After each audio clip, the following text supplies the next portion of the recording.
창세기 1장 26절. 하나님이 가라사대 우리의 형상을 따라 우리의 모양대로 우리가 사람을 만들고 그로 바다의 고기와 공중의 새와 육축과 온 땅과 땅에 기는 모든 것을 다스리게 하자 하시고, 하나님이 자기 형상 곧 하나님의 형상대로 사람을 창조하시되 남자와 여자를 창조하시고 하나님이 그들에게 복을 주시며 그들에게 이르시되 생육하고 번성하며 땅에 충만하라. 땅을 정복하라. 바다의 고기와 공중의 새와 땅에 움직이는 모든 생물을 다스리라 하시니라. 28절까지 오늘 우리가 상고할 내용은 교재 9쪽의 보통은혜입니다. 보통은혜. 일단 문제 제기하기를 은혜의 구분을 특별 은혜와 보통 은혜를 대등하게 나눈다. 그런데 그 나누는 걸 보니까 일반 은혜는 불택자, 특별 은혜는 특별 은혜 그리고 플러스 일반 은혜는 특자, 이렇게 나누는데, 특별 은혜를 받은 선택한 백성들에게 일반 은혜는 특별 은혜를 보좌하는 따라오는 은혜이다. 이렇게 이제 보통 은혜의 대강을 설명을 한다는데 이제 문제를 제기를 했습니다. 1절을 일단 보시게 되면 보통 은혜의 교리의 기원과 발전, 그래서 사상적 기원과 현재 논쟁에 이르기까지 설명을 했는데, 일단 사상적 기원을 보게 되면 세계에는 모든 행복을 지닌 그리스도인의 생활이 진행되는 동시에 또한 생의 자연적 진행에 있어 구속적이 아니로되 오히려 진선미의 많은 종족을 전시한다는 사실을 원인으로 하여 보통 은혜의 교리가 사상적으로 기원됐다. 높은 경제 성장 가운데 사는 것도 하나님의 은혜이다. 이렇게 이야기를 했어요. 한번 그 최근 논쟁까지 보면서 정리를 해볼까요? 두 번째, 고대에 잠재한다.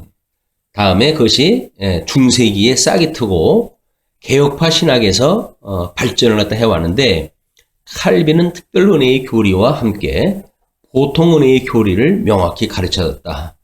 그리고 그 내용은 죄의 파괴적 세력을 억제하고 우주의 도덕적 질서를 유지하며 인류의 재능과 기술을 분배하고 뿐만 아니라 과학과 예술의 발달, 예고 없는 행복들을 내려준다라는 내용으로 가르쳤다는 거죠.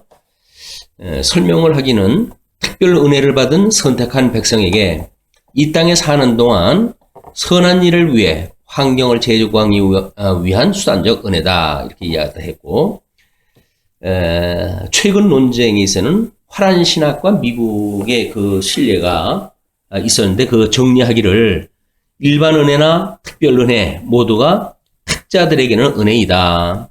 불택자들에게는 일반 은혜는 은혜가 아니다.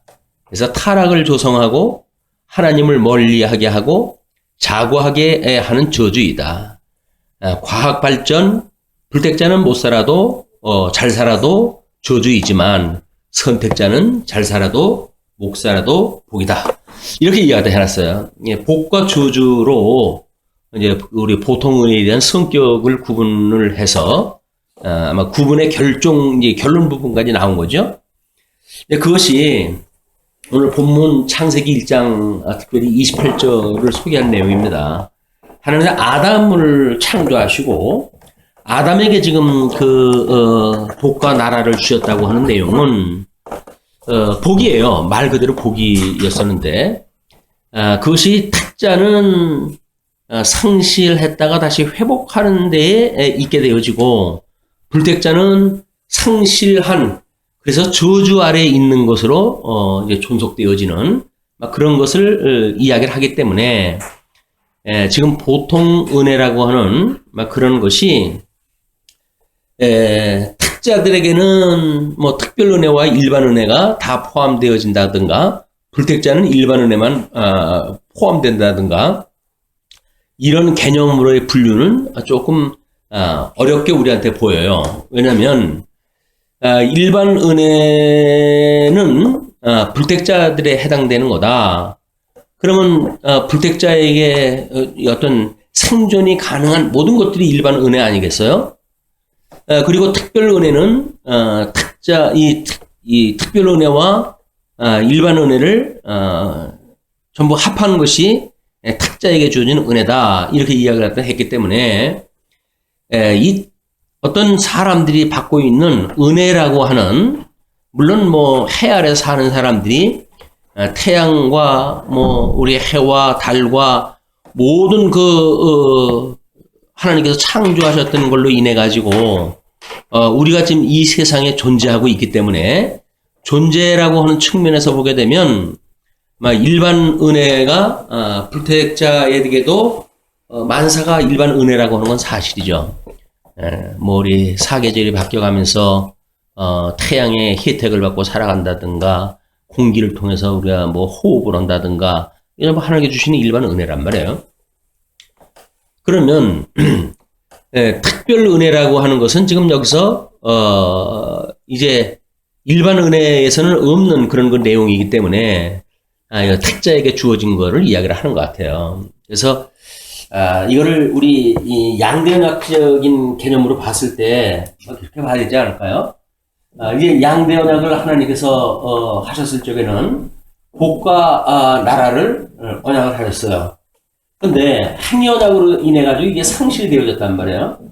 상실되어졌고, 이 상실되어진 복과 나라에 대한 거를 다시 가죽 옷을 해 입힘으로 해가지고 회복하시겠다고 약속했던 이런 내용이기 때문에, 사실은 이 양대 언약을 여섯째 날 마지막 때 이제 하셨는데, 이건 창조 6일에 창조 6일 모든 6일이 창조의 업무가 끝이 나고, 그때의 마지막 이제 무짐승들을 창조하시고, 그 다음에 이제 영장류 중에서도 인간을 지으셨다.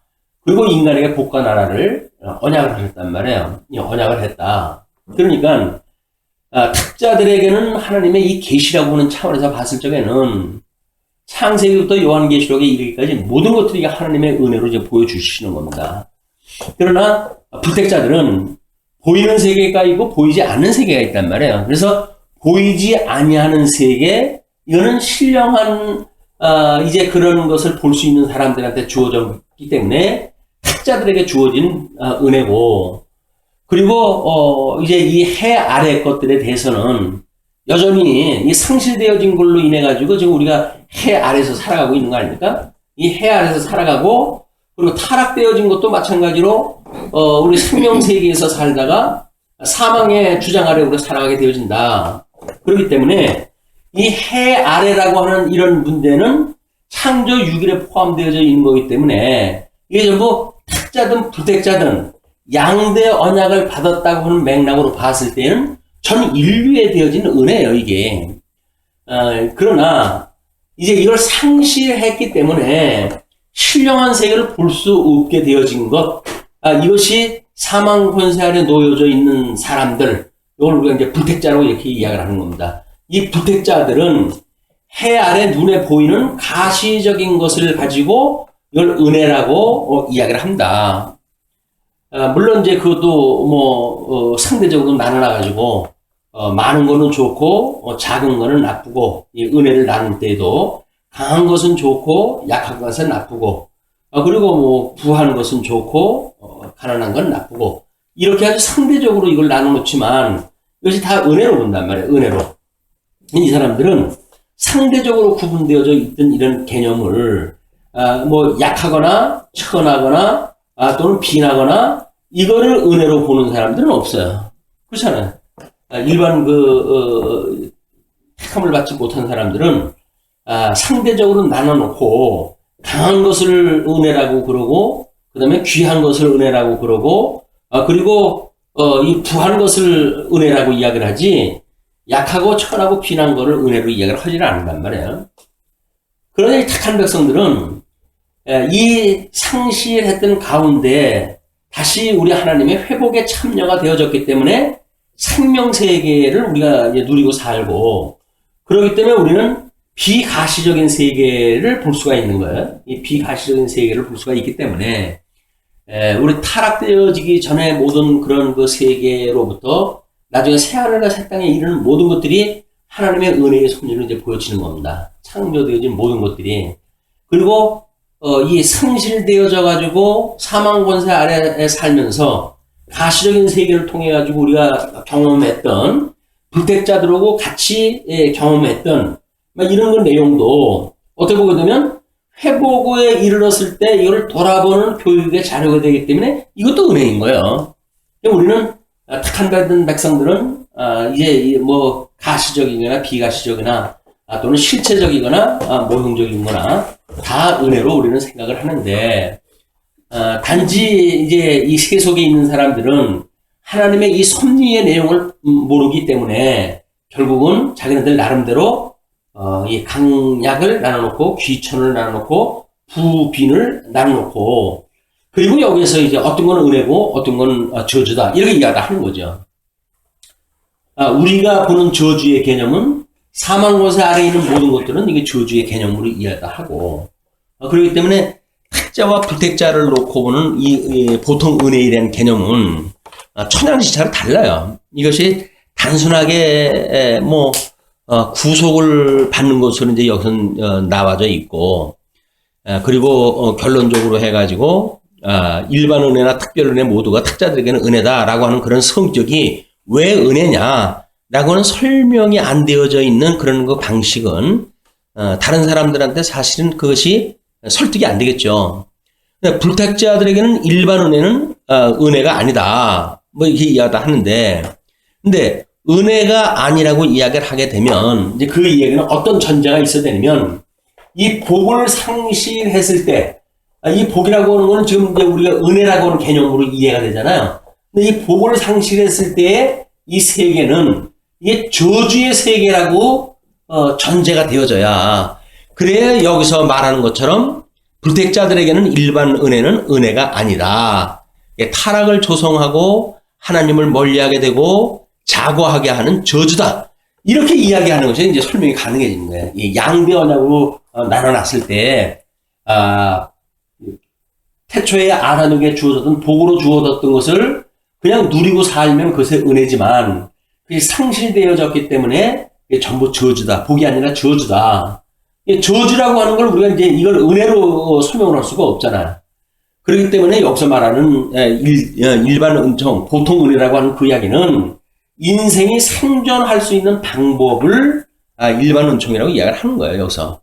그렇기 때문에 그건 저주야라고 말하는 거는 너무 우리 방식대로 설명을 해놨기 때문에 믿지 않는 사람들이 봤을 적에 은혜로 여기는 그거를 자기네들은 은혜라고 그러는데 우리가 은혜라고 아니라고 이야기하는 거는 뭔가 약속이 필요하죠. 이런 그 문제가. 그러니까 우리가 은혜라고 어떤 어원을 쓰고 같이 사용하는 단어를 쓰게 한다면 너희들이 받고 있는 건 저주야. 그러니까 그건 은혜가 아니라 저주 가운데 너희들이 받고 있는 거니까 은혜라고 할 수가 없어. 라고 말하는 거는 이 3장에서 보통 은혜가 무엇인가를 말하고자 하는 원천적인 걸 거부하는 일이기 때문에 말이 안 되는 거예요. 지금 보통 은혜는 나름대로 보통 은혜라고 하는 것을 개념을 소개하기 위해서 한 거니까 이거는 너희들은 이건 저주지 은혜가 아니야 라고 말하는 거는 보통 은혜를 말할 필요가 없어요. 그리고 택자들에게는 성경 계시의 모든 것들이 은혜로 우리 깨닫게 해주시는 거니까 어떤 것도 여기에서 일반 은혜와 특별 은혜라고 해야 나눠낼 또 이유도 없는 거예요. 그렇게 되면 그냥 지금 교리신학적으로는 믿지 않는 사람들이 갖고 있는 은혜라고 하는 것은 뭘까라고 하는 것을 설명하기 위한 장이다. 그래서 세속적인 사람들이 생각을 했을 때 우리가 뭔가 이렇게 예수님을 믿고 회복이 되어졌을 때 본질적인 은혜를 받는 거지 이 세상에서 받고 있는 거는 아닌 게 아니라 이제 며칠 안 있으면 지옥에 갈 그런 그 저주로구나 라고 하는 것을 설명하는 이런 방식으로 아마 소개가 되어질 것 같아요. 일단 그 2절에 보면 이제 보통 은혜의 명칭과 개념, 증명 뭐 이런 것도 해내는데 일단 명칭은 일반적 은혜, 공공적 은혜, 외면적 은혜, 통상적 은혜라고 이야기를 한다. 그래서 공기, 물 등 모든 일반적으로 베푸시는 은혜. 이거는 육적으로 인간들이 존재하는데 필요한 것들을 지금 그 이야기를 하는 거기 때문에 보통 은혜가 저주다라고 말한다고 한다면 이 사람들이 받고 있는 이런 어떤 생존에 필요한 우리 육적 생존이지만 육적 생존에 필요한 것들을 은혜다라고 말하지 않고는 보통 은혜를 설명할 필요가 없죠, 굳이.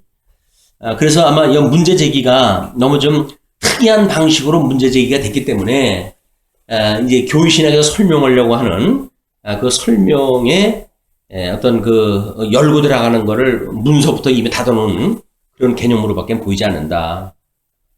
두 번째 개념은 은혜의 전 인류에게 일반적으로 현현된다. 믿는 사람이다, 믿지 않는 사람이다. 이제 그런 얘기죠. 그 다음에 은혜의 탁자와 비탁자에게 공통한 현현이다. 이야기다 하는 거예요. 그러니까 탁자와 불택자를 구분하고 나올 수 있는 것. 그 이야기는 타락한 이후에 있는 모든 그 생존 방식.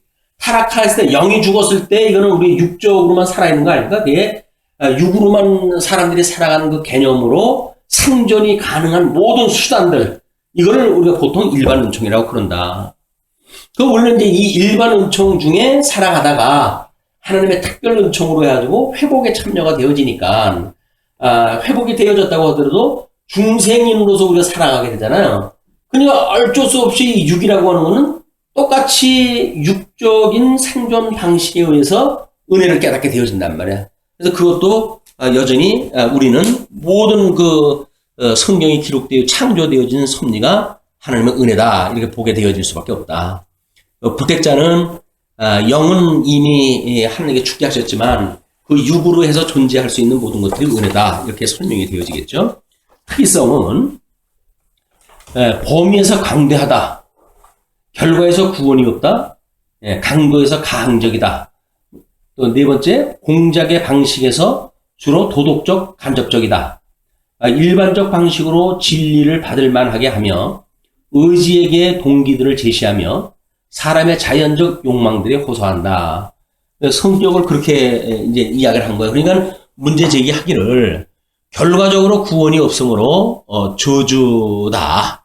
이렇게 이야기를 하는 거야. 저주지 그게 일반 은총이 아니다. 지금 여기서는 일반 은총의 그 은혜가 범위 내에서 광대하다라고 하는 그 이야기는 창조된 모든 것들이 지금 포함이 되어지니까 광대하다고 볼 수밖에 없죠. 그리고 결과에서 구원이 없다는 이야기는 일반 은총이라고 하는 그 자체 내에 어떠한 결과도 우리를 구원에 이르게 할 수가 없다는 거지요. 그 이야기는 예수 그리스도로만이 우리가 구원을 받을 수밖에 없기 때문에 어떤 일반적 상황을 통해 가지고 구원받을 수가 없다. 근데 그런 그 이야기예요. 그리고 그 강도, 이제 은혜에 대한 어떤 그 강한 정도에 따라서 우리가 가항적이다. 이렇게 이야기를 하는 거는 나름대로 항거가 가능한 그런 거죠. 하나님께서 일반 은총으로 준 것이 절대적으로 주어진 것 같지만 거기서 나름대로 저 일반 은총을 더욱 획득하려고 하는 사람들에게는 그게 될 수가 있고 그렇지 않은 사람들에게는 또 부족하고 이렇다는 거예요. 이제 일반 은총은. 근데 이제 그런 그 부분은 또 그렇죠. 하나님께서 믿는 자든 믿지 않는 자든 그런 것들이 하나님께 작정되어진 대로 되어져 가지고 예정된 대로 되어진다고 한다면 가항적이라고 하는 것을 표현할 수가 없는 거예요. 우리가 이제 하나님의 칼빈의 5대 교리에서 가항력적 은총이다 이렇게 이야기하잖아요. 가항력적, 불가항력적 은총이라고 이 칼빈에서는 그렇게 하는 거예요. 은총이다. 이 은총을 받을 때 인간이 항거할 수 없는 은총이라는 거거든요. 근데 일반 은총은 가하라는 거예요. 왜? 그거는 뭐 자기가 일 안 해가지고 뭐 굶거나 그런 건 자기가 선택을 하니까 이제 그런 그 이야기지. 그래서 이 은총만 과연 불가항력적인가? 만약에 사망 권세 아래 우리를 두었다고 한다면 하나님께서 사망 권세, 사망의 그 권세를 가진 그 권세를 지금 하나님께서는 섭리하다 하시기 때문에 그 아래 있는 인간들에게도 여전히 의지가 없어요. 그냥 종으로 살아가는 거기 때문에 의지 없는 모든 인생들의 그 은혜는 일반 은총조차도 불가항력적 은혜예요. 그것이 하나님께서 부자가 되게 하는 사람은 부자가 되게 하고 가난하게 되는 사람은 가난하게 하고 시대적으로 뭐 전쟁의 시기에 태어난 사람들은 불행을 겪고 살고 평화의 시대에 태어난 사람들은 또 평화롭게 살고 하는 것이 하나님의 절대 주권 아래에 있는 거지 인간이 그것이 가항력적이지 않다. 여기는 그거를 이제 그 가항적이다라고 이야기를 했으니까 그것이 그런 개념에서 이제 차이가 있는 것 같고요. 공작의 방식에서 주로 도덕적, 간접적이다. 그래서 공작의 방식에서 도덕적이거나 왜냐면 이제 일반 기독교 윤리라든지 그런 것이 아니라 타락되어진 사람들이 상대적인 선과 악을 구분을 갖다 해놓고 그리고 그 안에서 상대적인 선 그것이 자기네들이 보는 강하고 귀하고 부한 거란 말이에요. 상대적인 악 그것이 약하고 천하고 비한 거단 말이에요. 이거는 인간의 노력하기에 의해서 이것이 가항적일 수가 있는데 그렇지 않음으로 해가지고 그걸 얻을 수 없다고 한다면 이거는 도덕적이고 간접적이고 그래서 일반적 방식으로 진리를 받을 만하게 하며 뭐 이렇게 앞으로 이제 이야기하는 그런 내용에서 어떤 하나님께서 해 아래 인간들의 타락에게 하나님을 알만한 것을 보여주었지만은 이렇게 이야기를 하잖아요. 성경이 기록되기 전서부터 하나님은 하나님의 영광을 계시하시기를 하나님을 알만한 것들을 계시하셨지만 인간들은 그거를 받아들이지 아니하고 우상을 섬기게 되어지는 그런 악을 범했다. 그런 맥락으로 봤을 때 공작의 방식에서 도덕적이고 간접적이다라고 하는 그런 내용도 재해석이 필요하다. 그래서 왜냐하면 이제 그 설명을 하기를 일반적 방식으로 진리를 받을 만하게 한다. 그 이야기는 눈을 들어 산을 보라 너의 도움이 어디서 올고 그건 하나님의 도움이라고 하는 불가시적 비가시적인 그런 은혜가 눈을 들어 산을 봄으로 해가지고 하나님이 지으신 하나님 천지 창조를 보고 그 지으신 하나님을 생각할 수가 있다고 하는 그런 개념으로 진리를 받을 만하게 하며 그런 이제 설명을 해가는 거예요. 또 의지에게 동기들을 제시하며 우리 인간의 어떤 자유의지, 종속적인 의지가 있다고 봤을 적에도 마찬가지인데 동기들을 제시한다. 이게 열심히 하면 뭐 잘 사는구나. 뭐 이렇게 이제 이야기를 한다든가. 근데 사실은 가난하게 사는 사람들은 가난하게 살고 싶어서 가난하게 사는 것도 아니잖아요. 요즘 이제 아마 그 취직 문제 때문에 난리가 나는가 본데, 금년에 졸업하는 자들이, 대학교 제일 많이 들어갔을 때 그 학생들이 이제 지금 졸업을 갖다 하는 해래요. 그러니까, 취직의 문은 좁아지고, 또 경제가 점점 어려워지니까, 구직의 어떤 문도 좁아지고, 이런 거 상황이 있게 되어지는데, 그냥 사회적인 모든 여건들을 하나님이 가시는 거란 말이에요. 그리고 여기서 말하는 윤리적이다라고 하는 것도 상대적인 선악을 인간이 가두어놓은 선악의 개념이기 때문에 하나님이 가지고 계신 절대적인 선과 절대적 악함은 상관이 없어요. 전부 절대적인 악 가운데 지금 이것을 놓고 구분하는 일이다. 이런 것이 우리 성격으로 이것이 좀 특징적 설명이 돼야 되지 않을까 싶고요. 사람의 자연적 욕망들에 호소한다. 자연적 욕망이라는 건 본능을 갖다 이야기를 하는데, 본능도 마찬가지예요. 이것이, 이제 우리가, 믿는 사람들에 대해서 설명을 했을 때, 그것을 육체의 소욕이다. 이렇게 이야기를 하잖아요. 그 육체의 소욕이다라고 한다면, 우리 아담이 범죄함으로 해서 죄가 세상에 들어왔고, 이렇게 이야기를 해요. 죄가 세상에 들어왔고, 그러므로 우리는 죄 중에 잉태가 되어졌고 죄 중에 출생이 되어졌다. 인간의 죄의 기원을 그렇게 하기 때문에 이미 이 양대 언약을 상실했다고 하는 그 개념이 우리들한테는 모든 걸 상실한 개념입니다. 본능을 가지고 육체적인 본능을 가지고 태어나는 것이기 때문에 그런 것들에 의해서 호소되어진 것의 특이성으로 설명했다 했는데 결국은 저주 아래에 있는 사람들이 생존하는 방식, 여전히 생육번성하고 땅에 충만하고 다스리는 그 3대 언약이 불택자들에도 그대로 주는 거예요, 이게. 그러니까 전쟁을 통해서 땅 차지하고 살아가고 그런다니까요. 자식 번창하고 다 이렇게 살아가요. 타짜든 무태자든 다 육적 생존의 방식에는 다 같다, 살아간다. 이제 그렇게 하는데 그 문제를 결과적으로 구원이 없으므로 저주다라고 이야기를 하는데, 결과적으로 구원이 없는 것이 아니라 하나님께서 양대 언약을 상실한 그 가운데 우리를 버려둔 거란 말이에요. 결과적으로 구원이 있는 것이 아니라, 이 결과적인 구원이 없다라고 하는 개념도 우리가 이 안에 살다가 우리 예수님의 그 구속을 믿을 수 있는 기회가 여기서 만들어지게 되면 예수님을 믿잖아요. 그러니까 일반 은혜 자체가 이 회복에 참여할 수 있는 걸 원천적으로 막아버리는 건 아니잖아요, 이게. 예수님을 믿을 수 있을 때가 되면 예수님을 믿으면 우리가 구원을 받게 되어지니까. 그래서 이제 하나님의 은혜를 찬양할 수 있어야 진짜 은혜다라고 이야기를 하는데, 믿지 않는 사람도 얼마나 하나님 찬양하는데 은혜를 찬양하고, 이 부유한 삶을 주신 하나님 뭐 감사합니다. 뭐 요즘 뭐 정치판이 뭐 난리가 나니까 근본주의에서 이제 어려움이 지금 뭐 치정자들에 대한 거에 순종해야 된다 그 이야기거든요. 요즘 뭐 한창 그 이슈가 뭐냐면 로마서 13장의 재해석에 대한 문제예요. 로마서 13장의 재해석의 문제. 왜냐면 여기서 위에 권세 잡은 자들에게 순종하라 이렇게 나와져 있으니까, 그러니까는 만약에 청와대에서 뭔가 잘못됐다고 하더라도 순종을 해야지. 너희들이 그거 해가지고 싸우면 그게 원리적으로 맞지 않는 거다 이렇게 이야기를 하거든요. 그런데 위에 권세들에게 순종하는 것, 또 그들이 왜 이유를 설명하냐면 너희들이 신앙생활 하기에 필요하기 때문에 하나 주신 권세다 이렇게 이야기를 하거든요. 그 권세가 이제 그 항거하지 말아야 될 권세가 신앙생활 할 수 있도록 모든 여건을 만들어가는 권세이기 때문에 이제 그런 전제가 있어요. 그런데 그 사람들이 신앙생활을 잘하게 하는 어떤 그런 지금 뭐 정책을 펴가는 거에 대한 문제는 해석에 따라 다른 거예요.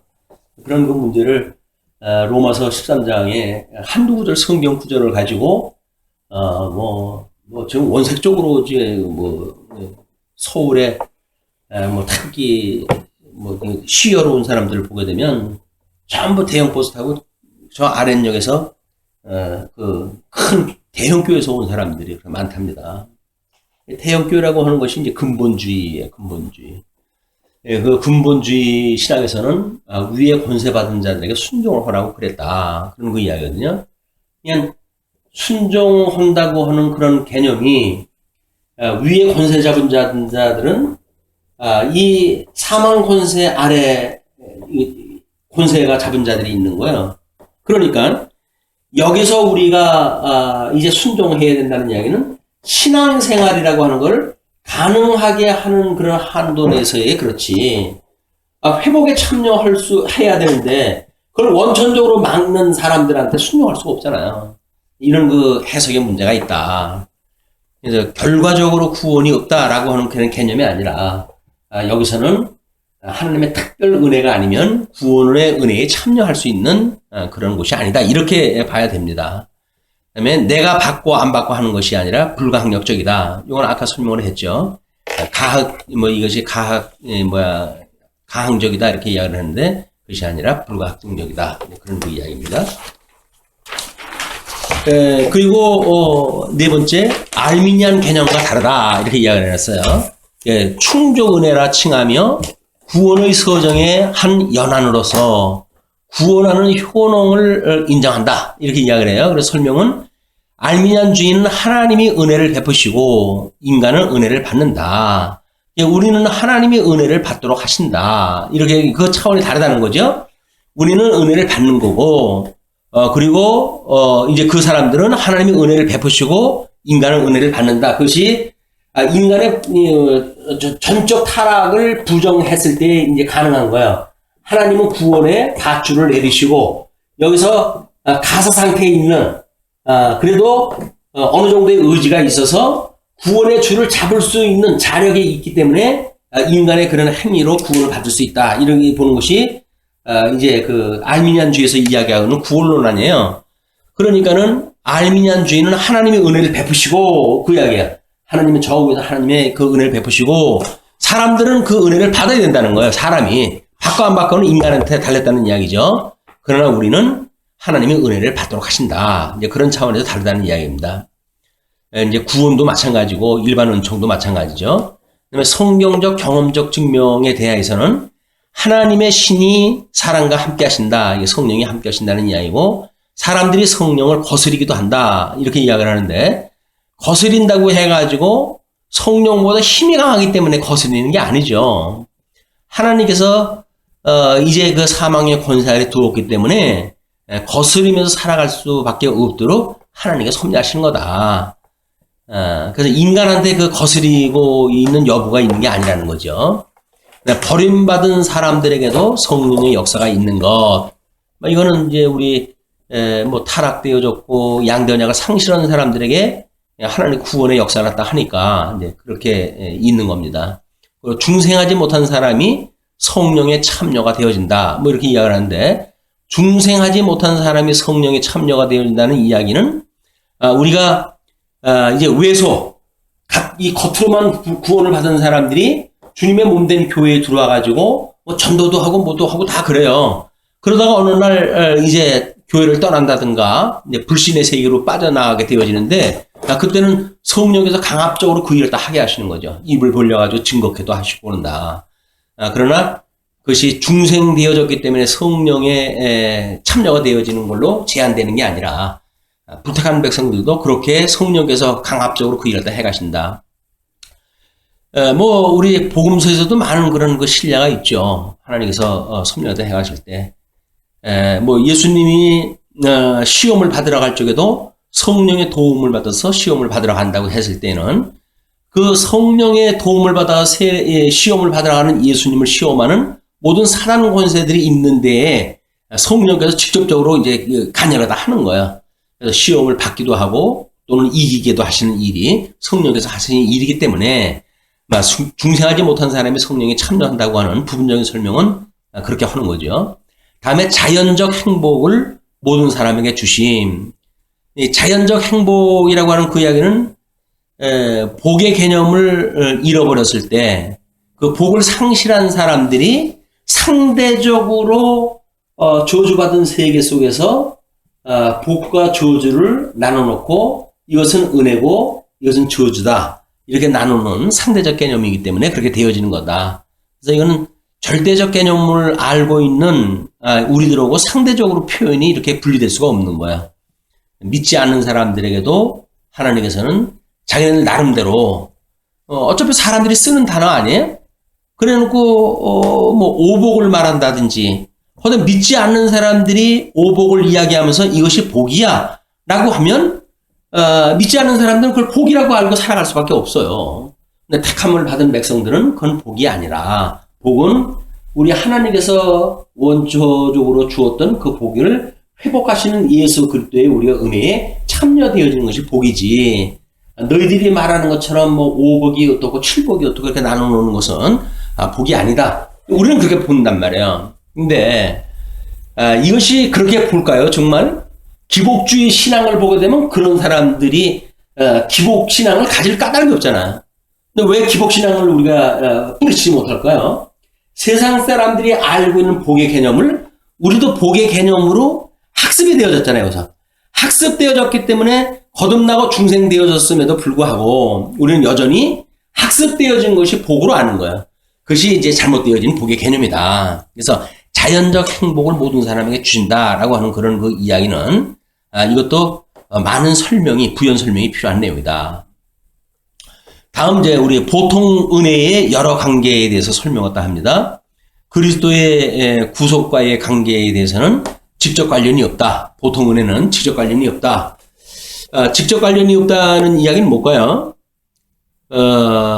예수님이 이 땅에 오셨을 때에 일단 타락한 마리아와 성령의 은총을 입어가지고 만약에 잉태가 되어져 출생이 되어졌다고 한다면 우리 예수님이 이 땅에 오신 것이 직접 관련이 없는 걸까요? 아닐 것 같아요. 이거는 그냥 이것도 뭔가 제한적 설명이 필요하지 않을까 그런 거 생각이 들고요. 간접적인 결과를 이야기를 합니다. 그래서 인류의 일반적 행복은 속죄 사역의 간접적인 결과다. 뭐 이렇게 이야기를 하는데, 속죄 사역의 간접적인 결과가 과연 인류의 일반적 그 행복일까요? 인류의 일반적 행복이라고 하는 건 뭘까요? 인간들이 만들어 놓은 복이라고 하는 상대적 개념이라니까. 이건 절대적 개념하고 상관이 없어요. 성경적인 것도 상관이 없어요. 그렇기 때문에 속죄 사역의 간접적인 결과로 볼 수가 없는 겁니다. 왜냐하면 우리가 이 회복이 되어진 사람들은 세상 사람들이 보는 것처럼 상대적으로 이걸 어떤 복과 저주로 나눠놔가지고 이건 복이고 이건 저주야 이렇게 믿질 않아요. 택한 백성은 우리는 이미 구원을 받았기 때문에 우리에게 주어진 모든 것들이 하나님의 은혜란 말이에요. 사도 바울의 이제 하나님 앞에 병나기를 구원했을 때 어떤 음성을 듣죠? 하나님의 은혜가 내게 족한 줄 알아라. 이렇게 이야기를 해요. 그러니까는 자기는 질병 때문에 하나님 앞에 고쳐달라고 그러는데 하나님은 그것이 은혜라는 거예요. 그 은혜는 바로 이 구속의 은혜가 하나님의 절대적인 주권에 의해서 만들어진다고 하는 사실을 깨달을 수 있도록 여기서 지금 그 환경을 섭리해 가시기 때문에 나타나는 현상이죠. 내가 약할 때 우리 하나님이 강하고 내가 여기서 천할 때 우리 하나님만이 귀하다고 하는 사실을 깨닫는 일이 이 가시적인 세계, 아직도 육체의 소욕이 살아가는 세계에서 얻는 교훈이기 때문에 여기서 설명하는 그런 그 방식도 사실 맞지가 않아요. 속죄 사역의 간접적인 결과로 볼 수가 없습니다.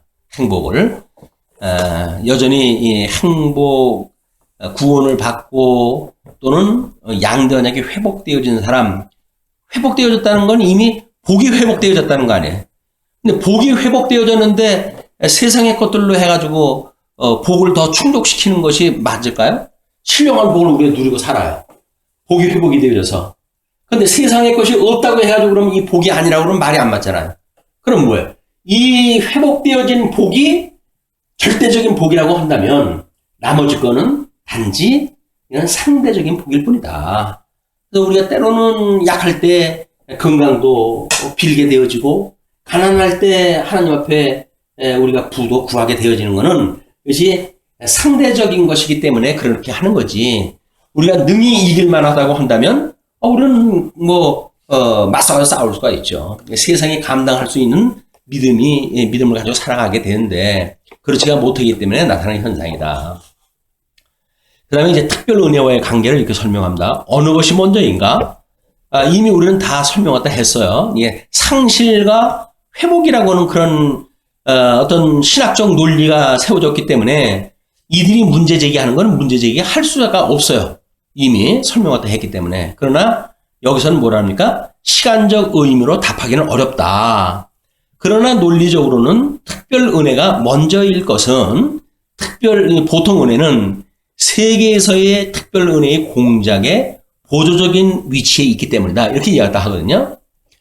그런데 만약에 아담이 이 복과 나라를 상실했기 때문에 만들어졌던 일이라고 한다면 우리는 에덴을 원형적인 하나님의 나라로 보잖아요. 만약에 그렇게 했을 때 에덴 동산에 우리를 불러들였을 때 타락한 상태로 불러들이지 않고 타락 전에 우리를 불러들이셨어요. 그랬으니까 우리는 거기에서 하나님 나라를 누리고 산 거예요. 에덴 동산에서. 그러나 불순종으로 인해 가지고 우리를 내쫓으셨고 그리고 화영광과 그룹으로 해가지고 그걸 막아놓으셨다. 그러나 둘째 아담이신 예수님이 오셔가지고 우리를 새하늘과 새 땅으로 인도하시는 일이다. 이렇게 보여지기 때문에 여기서 말하는 논리적으로 봤을 적에는 우리 하나님께서 강제로 에덴 동산을 두신 것 특별히 은혜 누리는 거예요. 거기서는 그건 저주가 없는 세상이니까. 그리고 이제 여기서 설명하는 것처럼 보통 은혜는 세계에서의 특별 은혜의 공작의 보조적인 위치에 있기 때문이 아니라 그냥 하나님의 섭리상 이 역사 섭리상 에덴 동산에다 먼저 두셨다가 그 다음에 이걸 상실케 해서 그래서 저주 아래 있게 하시다가 일부 택한 백성만 구원을 했다는 말이에요.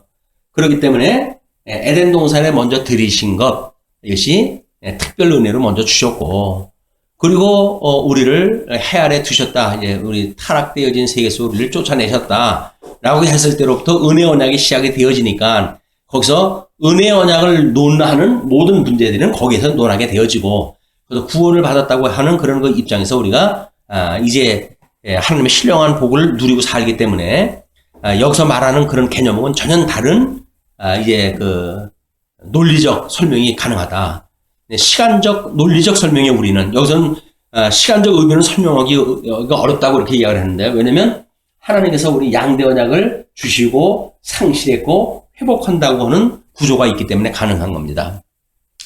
독립한 목적을 가진 것인가? 일반 은총이 어느 정도의 협력적 관계에 있으나 독립적인 목적을 가지고 전진한다. 뭐 이렇게 이야기를 해요.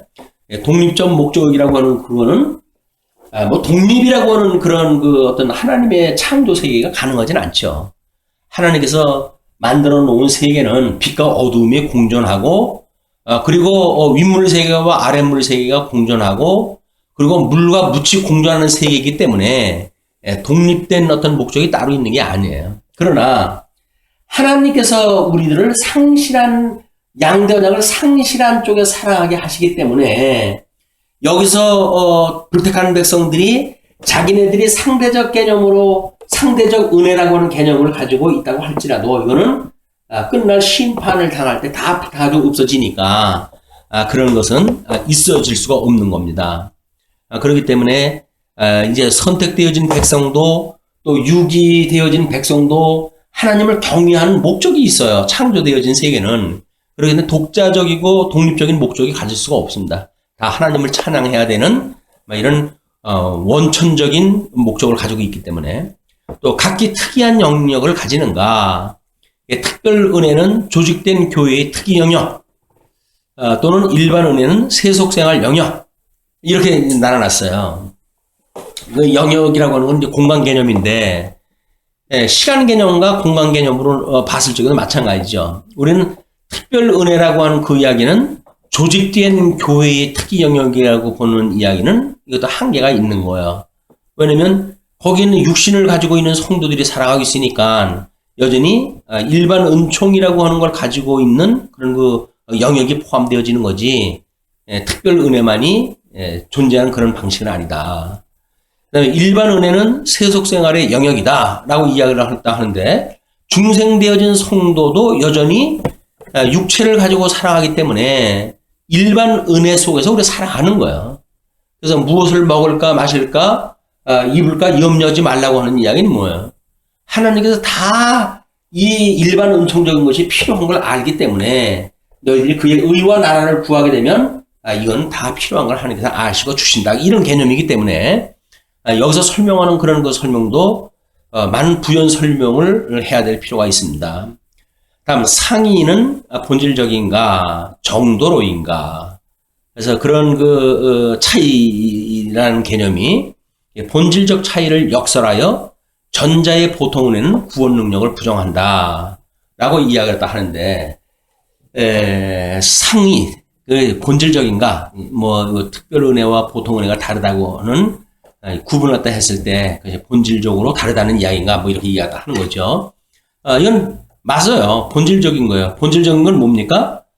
여기서는 뭐 전자의 보통 은혜가 이제 구원 능력을 부정하기 때문에 그렇다라고는 어떤 지엽적인 문제를 제기했는데, 우리는 이런 하나님께서 원체적으로 주었던 양대 언약을 가지고 있느냐 가지고 있지 않느냐에 대한 구분이다. 그래서 이걸 상실한 사람들은 여기서 우리가 일반 은총이라고 하는 영역을 나눠놓고 있었고, 그리고 회복되어진 사람들은 저 신령한 복과 신령한 나라를 회복하게 되어졌기 때문에 이 땅의 건 아니지만 아직도 중생되어진 성도로서 육신을 가지고 있기 때문에 이 일반 은총적인 것의 영역 안에 있다.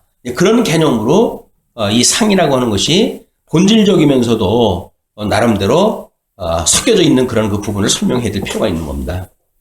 다음에 정리를 했다 할 때 이렇게 이야기를 해요. 영혼에서 선택을 했고, 특별 은혜라는 거죠. 그리고 영원한 은혜를 깨닫게 하기 위해서 죄 아래 두신 동안 필요해서 베푸신 은혜가 보통 은혜다. 근데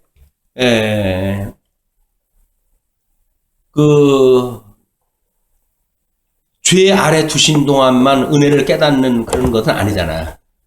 여전히 중생되어진 성도도 육체라고 하는 것은 이 땅에 있기 때문에 그것이 하나님의 은혜를 깨닫는 도구적인 것이다. 그러니까 보통 은혜라고 해가지고 이렇게 여기서 구원받은 사람들은 특별 은혜, 영원에서 선택이라고 이렇게 이야기했기 때문에 특별 은혜라는 이야기예요.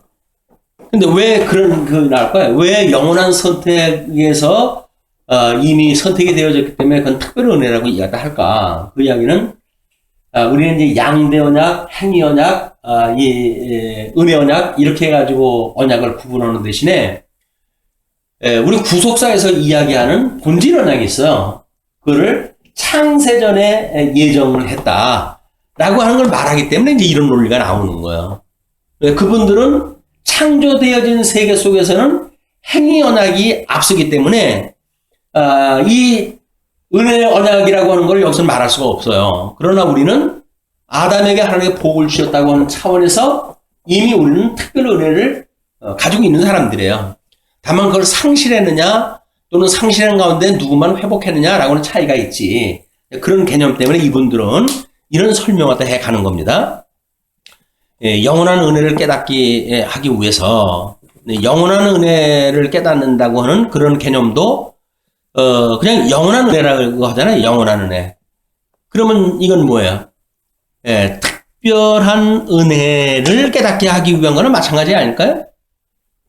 영원에서의 선택이 특별 은혜고, 그럼 영원한 은혜를 깨닫게 하기 위해서 죄 아래 두신 동안 필요해가지고 베푸신 은혜가 보통 은혜라고 한다면 그렇게 설명이 되어진단 말이에요.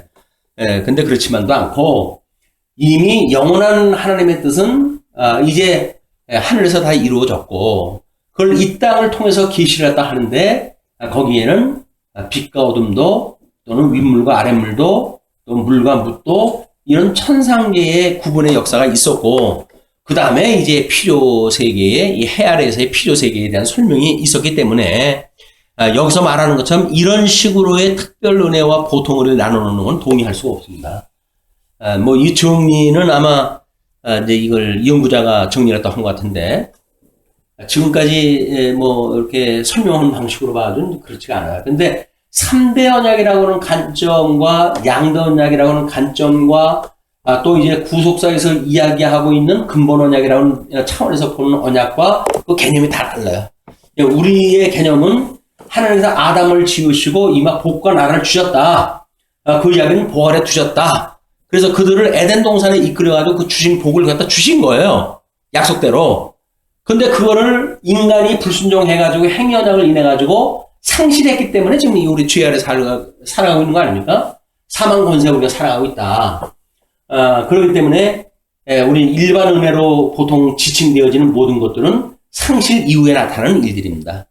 그러나 하나님께서 우리 그 중에서 며칠 구원하셨다. 양대 언약을 회복을 하셨다. 그래서 그 양대 언약이 회복되어진 사람들은 실체적인 이 특별 은혜를 받고 있을 뿐만 아니라 육신은 아직도 이 사망 권세 아래에 있기 때문에 일반 은총 아래에 우리가 놓여 있는 거다. 이렇게 보면 되겠죠.